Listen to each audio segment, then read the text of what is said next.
মহাকালীর মহিমা অন্ধকার থেকে আলোর পথে। ঘন অমাবস্যার রাত, চারদিকে নিস্তব্ধতা। গ্রামের শেষ প্রান্তে পুরনো বটগাছের নিচে দাঁড়িয়েছিল ছোট্ট একটি কালী মন্দির। মন্দিরটি বহু বছরের পুরনো হলেও সেখানে প্রতিদিন সন্ধ্যায় প্রদীপ জ্বলত। গ্রামের মানুষ বিশ্বাস করত মা কালী নিজে এই মন্দিরে বিরাজ করেন এবং বিপদে পড়লে ভক্তদের রক্ষা করেন। সেই গ্রামেরই এক যুবক ছিল অরিন্দম। ছোটবেলায় বাবা মাকে হারিয়ে সে খুব কষ্টে বড় হয়েছে। জীবনে অনেক দুঃখ, অভাব আর অপমান সহ্য করতে হয়েছে তাকে। তবুও সে কখনো অন্যায় পথে যায়নি। কিন্তু সময় যেন তার প্রতি কখনো দয়া দেখায়নি। অরিন্দমের একমাত্র স্বপ্ন ছিল নিজের মাকে নিয়ে সুখে থাকা। কিন্তু তার মা দীর্ঘদিন ধরে অসুস্থ ছিলেন। চিকিৎসার জন্য অনেক টাকা দরকার ছিল, যা অরিন্দমের পক্ষে জোগাড় করা অসম্ভব। দিনের পর দিন কাজ খুঁজেও সে সফল হচ্ছিল না। একসময় হতাশা তাকে পুরোপুরি গ্রাস করে নিল। এক রাতে প্রবল বৃষ্টির মধ্যে অরিন্দম হাঁটতে হাঁটতে সেই পুরনো কালী মন্দিরে এসে দাঁড়ালো। মন্দিরের ভেতরে ক্ষীণ প্রদীপের আলো জ্বলছিল। চারদিকে ধূপের গন্ধ আর ঘণ্টার মৃদু শব্দ যেন এক অদ্ভুত পরিবেশ সৃষ্টি করেছিল। অরিন্দম ভাঙা সিঁড়িতে বসে কাঁদতে লাগল। সে বলল, মা, আমি আর পারছি না। আমি এত চেষ্টা করেও কিছু করতে পারলাম না। তুমি যদি সত্যিই থাকো, তবে আমাকে একটা পথ দেখাও। হঠাৎ প্রবল বাতাস বইতে শুরু করল। মন্দিরের প্রদীপের শিখা জ্বলে উঠল, আরো উজ্জ্বল হয়ে। অরিন্দম অনুভব করল যেন কেউ তার মাথায় হাত রাখল। ভয়ে সে চোখ খুলে চারদিকে তাকাল, কিন্তু কাউকে দেখতে পেল না। ঠিক তখনই মন্দিরের পুরোহিত ধীরে ধীরে এগিয়ে এলেন।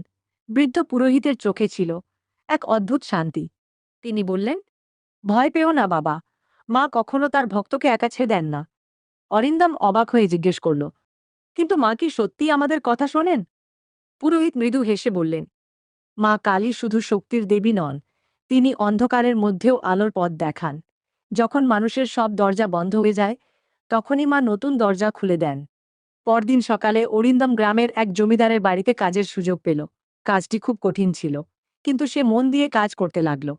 কয়েক মাসের মধ্যেই জমিদার তার সততা ও পরিশ্রমে মুগ্ধ হয়ে তাকে নিজের ব্যবসার দায়িত্ব দিলেন। অরিন্দম ধীরে ধীরে সাফল্যের পথে এগোতে লাগল। তার মায়ের চিকিৎসাও শুরু হলো। বহুদিন পর তাদের জীবনে সুখের আলো ফিরল। কিন্তু জীবনের আসল পরীক্ষা তখনও বাকি ছিল। একদিন গ্রামের কয়েকজন দুষ্কৃতী জমিদারের ব্যবসার ক্ষতি করার পরিকল্পনা করল। তার রাতে গুদামে আগুন লাগিয়ে দিল।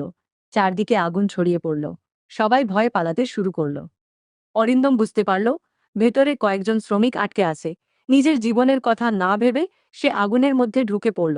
একে একে সবাইকে বাইরে বের করে আনল। কিন্তু শেষবার ভেতরে ঢোকার পর হঠাৎ ছাদের একটি অংশ ভেঙে পড়ল। চারদিকে আগুন আর ধোঁয়া।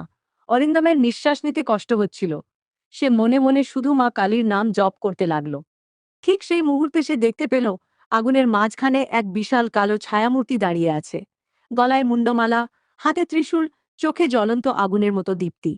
সেই রূপ ছিল ভয়ঙ্কর, তবুও মাতৃস্নেহে ভরা। মুহূর্তের মধ্যে ভেঙে পড়া কাঠের বিম একপাশে সরে গেল। অরিন্দম নিরাপদে বাইরে বেরিয়ে এলো। গ্রামের মানুষ এই ঘটনাকে অলৌকিক বলে মনে করল।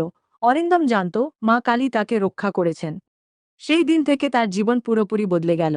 সে শুধু নিজের জন্য নয়, গ্রামের গরিব মানুষদের সাহায্য করতে শুরু করল। গ্রামের পাশে একটি ছোট চিকিৎসা কেন্দ্র তৈরি করল, যাতে দরিদ্র মানুষ বিনামূল্যে চিকিৎসা পায়। প্রতিদিন সন্ধ্যায় সে সেই পুরনো কালী মন্দিরে গিয়ে প্রদীপ জ্বালাত। তার বিশ্বাস ছিল মা কালী শুধু ধ্বংসের দেবী নন, তিনি নতুন জীবনেরও প্রতীক। বছর কেটে গেল। এক অমাবস্যার রাতে মন্দিরে বড় পূজার আয়োজন করা হলো। পুরো গ্রাম আলোয় ভরে উঠল। ঢাকের শব্দ, শঙ্খধ্বনি আর জয় মা কালী ধ্বনিতে চারদিক মুখরিত হয়ে উঠল।